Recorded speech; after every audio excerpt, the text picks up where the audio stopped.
বন্ধুরা, এটাই কিন্তু আমার দুর্গাপুজোর লাস্ট ব্লগ বলতে পারো। কারণ আর ব্লগ নেই, সব কিছু তোমাদের সঙ্গে শেয়ার করা কমপ্লিট হয়ে গেছে। অনেকটা দেরি হয়ে গেল জানি, তবুও কি আর করব বলো, পুজোর সময় একটাও ভিডিও এডিটিং করিনি, পরে এডিট করে পোস্ট করতে অনেক দেরি হয়ে গেল। তো যাই হোক, এখন চলে এসেছি পাড়ার মণ্ডপে, সেজে গুজে চলে এসেছি। এখানে মার বাবাও দেখো সুন্দর করে নতুন জামা কাপড় পরে চলে এসেছে, খুব সুন্দর লাগছে ওদেরকেও। আর এখন কিন্তু আমরা টোটোতে করে যাচ্ছি ঠাকুর দেখতে। আমার তো তোমাদের দাদাভাই আগের দিনই সব ঠাকুর দেখিয়ে দিয়ে গেছে রানাঘাটে, তো আমার কিন্তু দেখার কিছুই নেই এখানে, কিন্তু তবুও আমি যাচ্ছি। আমার মা বললো চল তোকেও নিয়ে যাই। তো গিয়ে আর কি বলবো, আমার মেয়ের পেয়েছে খিদে ঘুম।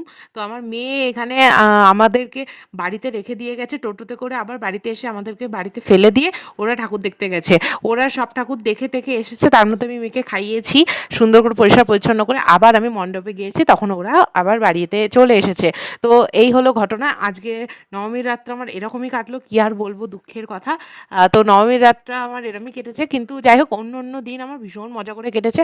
এমনটা না যে নবমীর দিন আমি মজা করিনি, মণ্ডপেই মজা করেছি, ভীষণ মজা করেছি। ইনফ্যাক্ট আমাদের পাড়াতেই প্রচণ্ড মজা হয়, অন্য কোথাও না গেলেও হয়। তবুও ঠাকুর ঠাকুর দেখা তো কমপ্লিটই হয়ে গেছিলো।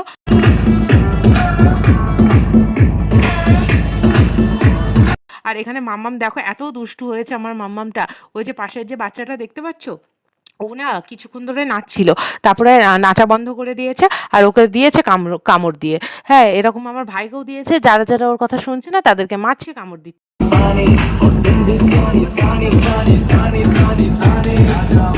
তো আমি কিন্তু নবমীর জন্য আলাদা করে বড় ব্লগ আর শ্যুট করিনি, ছোট একটা ব্লগ শ্যুট করেছিলাম। আর দশমীর জন্য তো এই দুটো ভিডিও কিন্তু আমি একসাথে শেয়ার করে দিচ্ছি। তো এখন দেখো আমি কিন্তু রেডি হয়ে গেছি মাকে বরণ করতে যাব বলে। আর এই লুকটা কেমন লাগছে জানিও তো, আমার বরের তো খুবই পছন্দ হয়েছে। আর সত্যি কথা বলতে এই সাজটা আমারও পার্সোনালি খুবই পছন্দ হয়েছে। আর এই শাড়িটা কিন্তু আমি নিজে হাতে পরেছি, কাউকে মানে বলিনি ধরতেও। ইনফ্যাক্ট পুরোপুরি নিজে করেছি, যেটুকু পেরেছি নিজেই করেছি।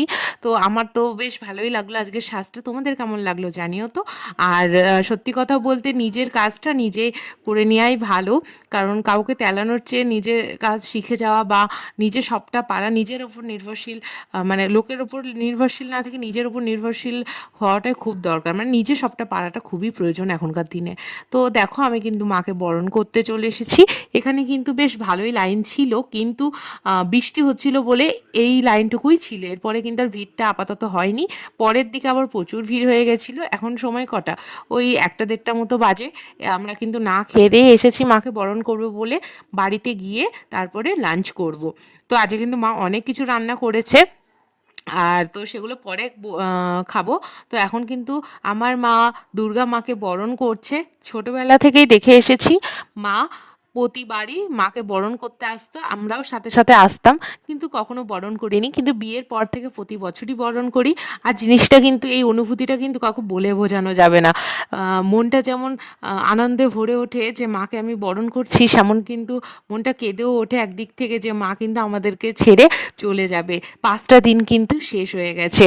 এই মন খারাপের মধ্যে দিয়েই কিন্তু আজকের দিনটা শেষ হয়ে যায় প্রতিটা বাঙালির কাছেই। আর এই মুহূর্তটা কিন্তু আসার জন্য আবারও একটা বছর আমাদের অপেক্ষা করতে হবে। সত্যি এই অপেক্ষাটাই বেশি সুন্দর, তাই না? যেই পুজো চলে আসে, পুজো পুজো পুজো, আজকে তার শেষ দিন, দশমী, বিজয়া দশমী। তো চলো মাকে বরণ করে নিই। এই দেখো আমার কিন্তু এই এত উঁচুতে উঠতে প্রচণ্ডই ভয় লাগছিল, কিন্তু দূর থেকে মা দুর্গাকে দেখে মতো ভালোই বড় মনে হচ্ছিল, কিন্তু তার মায়ের কাছে গিয়ে আমার তো আরও বেশি বড় লাগছে।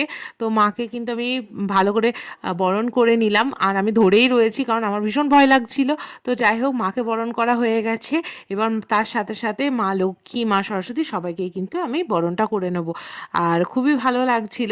তোমাদের দাদাভাই থাকলে খুবই ভালো লাগতো, কিন্তু ওর ডিউটি পড়ে গেছে। যদিও এবার পুজোটাও অনেক দিনই আমাকে সময় দিতে পেরেছে, কিন্তু এখন তো ডিউটি করতেই হবে, সব দিকই সামলাতে হবে। তো এখনও ডিউটিতে আছে। যাই হোক, ওর শুভকামনা করেই কিন্তু আজকের মাকে বরণটা করলাম। মায়ের কাছে একটাই শুধু প্রার্থনা, মা যেন প্রতি বছর তোমার কাছে আসতে পারি, তোমাকে বরণ করতে পারি, সিঁদুর পরাতে পারি। আর তুমি সবাইকে ভালো রেখো, সুস্থ রেখো। আর তুমি বছর বছর আমাদের মধ্যে এইভাবেই এসো, আমরা যেন প্রতি বছর দুর্গাপুজোটা সুন্দর করে কাটাতে পারি, এই প্রার্থনা করলাম। আর দেখো মাম্মামও কিন্তু উপরে উঠে পড়েছে। মাম্মাম তো ওর দিদুনের কোল থেকে নামছেই না, তো এখনও বাড়ি যাবে। ও কিন্তু লাল সাদা রঙের নতুন ড্রেস পরেছে। এই ড্রেসটা তো তোমরা দেখেছিলেই, রায়রা মানে বম্মা দিয়েছে আমার, তো ওকে সেটাই পরিয়েছি, লাল সাদা যেহেতু আমার সাথে ম্যাচিং হবে তাই। মাকে তো বরণ করা হয়ে গেছে, এবার শুরু হবে সিঁদুর খেলা। তো এই দেখো সবাই সবাইকে সিঁদুর দিচ্ছে, এবার আমরা সবাই কাকিমাদের সিঁদুর পরিয়ে দেবো। তো এই দেখো আমার মাও কিন্তু পরিয়ে দিচ্ছে, এই দেখো সিঁদুর খেলা কিন্তু হচ্ছে। তো তোমরা কে কেমন সিঁদুর খেললে অবশ্যই কিন্তু জানিও। তো চলো, এইবার কিন্তু আমাদের সিঁদুর খেলা হয়ে গেছে। এবার আমরা কিছু ছবি তুলে নেবো সবাই মিলে, তারপরে বাড়ি চলে যাব। তারপরে তো আবার ভাসানে যেতে হবে। তো ভাসানে আমি ফোন নিয়ে যাইনি, তার কারণে আমি তোমাদের সঙ্গে কোনো কিছুই শেয়ার করতে পারলাম না। ভাসানে গিয়েও খুব মজা করেছি সবাই মিলে। আর এখন দেখো আমাদের এবার বাড়ি যাওয়ার পালা। এখানে তো মাম্মামকে, আমাদের পাড়ার একটা ওর দিদি হয় সম্পর্কে, ও বলছে চ আমার সাথে বাড়ি চ। ও তো কারোর কাছেই যাবে না, ও আমার সাথেই যাবে। তো দেখো আমরা এবার বাড়ি যাই। তো চলো বাড়ি যাই। এবার আবার খেয়ে দিয়ে গেছিলাম ভাসানে। তো ভাসান থেকে চলে এসে দেখি বাড়ির সামনে দিয়ে প্রচুর আবার ঠাকুর যাচ্ছে, সেগুলো দেখতেই বেরিয়েছিলাম। অনেকগুলো ঠাকুর যাচ্ছে। তো খুবই ভালো লাগলো, আজকের দিনটা খুবই ভালো কাটলো। তো তোমাদের সবাইকে শুভ বিজয়া জানাচ্ছি আরও একবার। তো তার সাথে সাথে ভিডিওটাও এখানে শেষ করছি। তোমরা ভালো থেকো, সুস্থ থেকো, আবার অনেক গল্প হবে তোমাদের সঙ্গে। তো চলো নতুন ভিডিও নিয়ে আসবো। তো আজকের জন্য টাটা।